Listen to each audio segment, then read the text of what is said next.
Welcome back to Nobby on Cars, one of Ireland's most watched independent YouTube channels. So thank you for being with us, I suppose, and thank you for subscribing if you have already. And if you haven't, come on.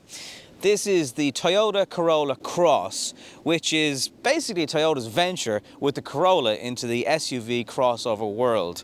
I'm always a bit skeptical of SUV because, just in terms of the definition, because I always, in my head, that's a bigger vehicle. This to me is a crossover. It's competing with the likes of the Qashqai and the Tucson and those kind of vehicles. And like all Toyotas, it is solidly put together. It's kind of all about no fuss.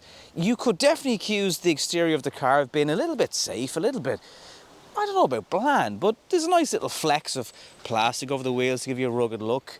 Roof rails, bits of chrome where they have Corolla Cross engraved into the side of the car.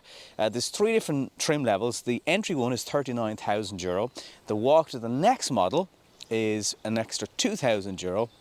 And then to the Sol version, which is the one with absolutely everything, it's an additional €3,000. So £5,000 between the entry and the highest spec one.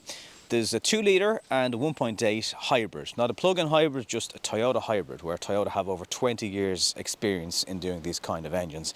And if you're looking at this car for something like the general hustle and bustle of life, school runs, shops, that kind of stuff, you will achieve 4.5 litres per 100 kilometres in this car. Out in the motorway and longer driving, we'll cover that a little bit later on in the video. In Europe, we get a slightly different grille than America, which is interesting. Because it's hybrid, you get blue surrounds on the Toyota badge. Nice bit of effect on the grille and a little bit of a surround against the nose. But take that away, could be kind of anything. Indicators have a kind of a sweep function on them. Now, I'm actually a fan of the side profile of the car. I think it's very good looking. The alloys are great. They're kind of two-tone diamond cut. Feels like there'll be a bit of lip on those tyres to stop you curbing them. This is more the plastic stuff that gives you a rugged look. In most of the models, you'll get blind spot housing these mirrors, slopes down. I love the rear quarter on the car. So in my opinion, it's actually pretty solid looking from the side. It is a bit of a pity that although there's LEDs in the front, the indicators in the back still give you that slow, repetitive flash mode.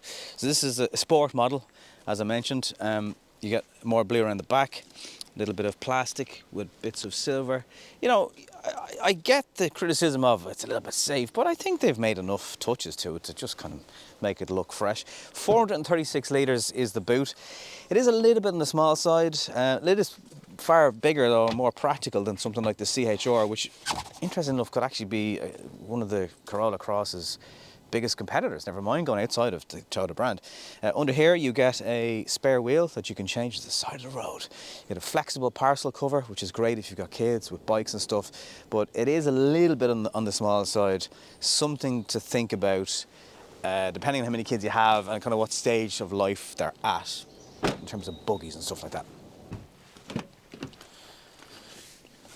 If you're brave enough to spend the 43 or so grand in the top of the range model, you'll get a glass roof, which will probably impede a little bit on the roof height, but will certainly brighten it up. Now, it's not quite as dark as the CHR in here, but it's still Toyota dark. And by that I mean a lot of stuff is black. Thankfully, the positioning of this part of the door means most kids will be able to see out of the side of the vehicle. They put 2 USB-C charging ports in the back, and there's just a USB-A in the front, which is kind of confusing. I'd love even just one of each in the front and maybe one of each in the back, but Toyota have done it the opposite way around. You get an armrest if you're not using your middle seat. Flat floor, not quite, but it's all right. The main thing that I have to be honest with you is, if you are anyway tall, that driver's seat is going to really impact on your rear passengers. Not so much, obviously, you have more flexibility here, but you can't cut the driver's legs off. So even for me, and I'm 5'10" or so, that's my seating position. And it's just a bit tight, as you can see with my legs, for example, in the back. Smaller kids, no issues, but to put adults regularly in the back here may cause you some. I also like that Toyota have put really cool little bottle holders in the backs of the doors. You know, those little bottles of water that kids love drinking? You'll fit one in perfectly. You get a better sense of kind of spaciousness and roominess up the front. That's helped in lots of ways by, for example, quite a slim transmission tunnel, which gives, I suppose, the feeling of more space inside the cabin of the car. Good, decent layout, space for cup holders. There's an armrest in here, which is all right. There's a 12-volt charger down there as well. Little space beneath the one USB socket for your phone. There's a nice kind of a pad grippiness effect of that to stop your phone sliding around, and it's obviously an automatic because it's a hybrid. Physical buttons for climate control. Newer version of Toyota's infotainment system, which works pretty well. Yes, you can hook up CarPlay to it without cables and Android Auto. The sat-nav has to be subscribed to, but again, you'll probably use your phone for that. It's reasonably easy to use, nice and bright. Good positioning as well for your line of sight as you're driving the vehicle, and really crisp, great resolution displays for the driver's instruments as well. A couple of modes you can flick between there. You can see your trip average, and it's fairly straightforward. There's not too much in there that you can customize. For your radar, cruise control and stuff like that, physical button on the steering wheel. Yeah, it's kind of classic Toyota up front, not expecting anything less, but you know what? If it ain't broke, don't fix it. The 2-litre version of the petrol hybrid is 197 brake horsepower, which is perfectly adequate in my opinion. It's over 7 seconds to 100 kilometers an hour or 60 miles an hour. But really, I think that's perfectly up to the job. There is a 1.8 version on the way. Be interested to see what that does about the price of the car. Will obviously drop the performance of it, and I just wonder then, will the performance suffer a little bit?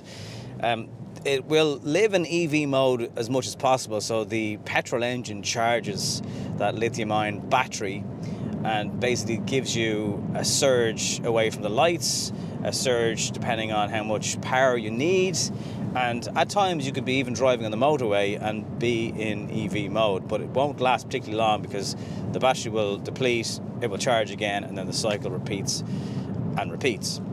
And it works. Toyota are doing this for over 20 years, so I have been not that surprised, to be honest with you, when I've seen 4 litres per 100 kilometres in the car this week, because Toyota say you'll do 5.5 combined, and yeah, motorway driving, it's about 7 litres per 100 kilometres. That CVT gearbox, it's an eCVT gearbox. Yes, it does sound a little bit noisy under load, but really, apart from overtaking, maybe going up an incline or something, there's not too many situations where you're actually having to floor it.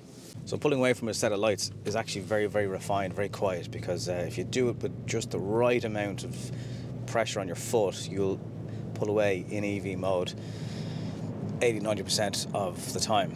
This middle version, which is the Sport, has adaptive cruise control, blind spot, a more intelligent version of frontal collision avoidance. You get reversing cameras on all models of the car and traffic sign recognition on all models of the car.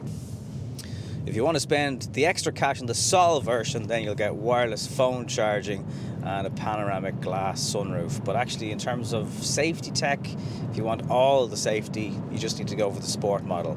So I think Toyota have to be commended for that. They're not charging you a huge amount of money for all the latest safety tech that you can get.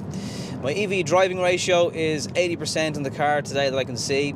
It will also pick up roadworks, so it'll know. I don't know if that's from reading roadwork signs or how that's working, because you've got to subscribe to the sat-nav. It's cloud-based nav, which I think is Toyota's way of saying we're not giving it to you standard. Use it from the cloud, this mysterious cloud. Handles all right as well. There's very little body roll in it. Toyota's generally do all right in the handling stakes. Loads and loads of adjustment in the seat and the steering wheel. But as I mentioned, that rear passenger behind you, like I have an 8-year-old and she's on the other side of the car because there's not that much leg room behind me. So that's going to affect you if you have teenagers. Bring them to the showroom, chuck them in the back, tell them to stop moaning, and see how much leg room they have back there. A little bit of wind noise and stuff like that, but you know, it is a comfortable, quiet car to be behind the wheel of.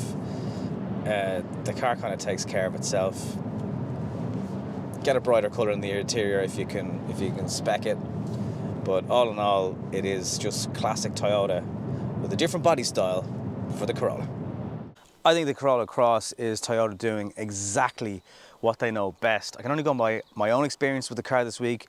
perfect scenario, dogs, couple of kids, getting them around as being a doddle, sit them in the back in the boot without that lip when you're putting on their football boots for training. Everything's easy to clean and wipe, get rid of dog hairs and a quick hoover. It's got a premium enough feel to it. It would want to, because it's not a cheap car, but if you look at the kind of price point of this, it's kind of in and around a lot of the competitors. Obviously Toyota reliability means it's going to outlive most of us, and yeah, it's a little bit on the safe side perhaps when it comes to the styling, but I think if you go for the middle spec one, jump up that extra €2,000, which this version is, you're going to get a fairly decent amount of kit. Yeah, you probably missed the glass roof, but it is one of those cases of the Corolla Cross does exactly what it says on the tin, will probably surprise you when it comes to reliability and low running costs. And hey, everyone wants one of these types of vehicles at the moment, so why shouldn't Toyota join the party? Thank you very much for coming with me this far on the video today. If you've got any comments or questions, if you've ordered one, if you've got one, let us know how you're getting on with it in the comments below. And if you'd like to support what is a fully independent, self-funded YouTube channel, you can hit up the links below. I'll leave them in the description as well, but it's buymeacoffee.com/NobbyOnCars if you'd like to tip us a fiver for helping you choose your car today in this video. Talk to you in the next one.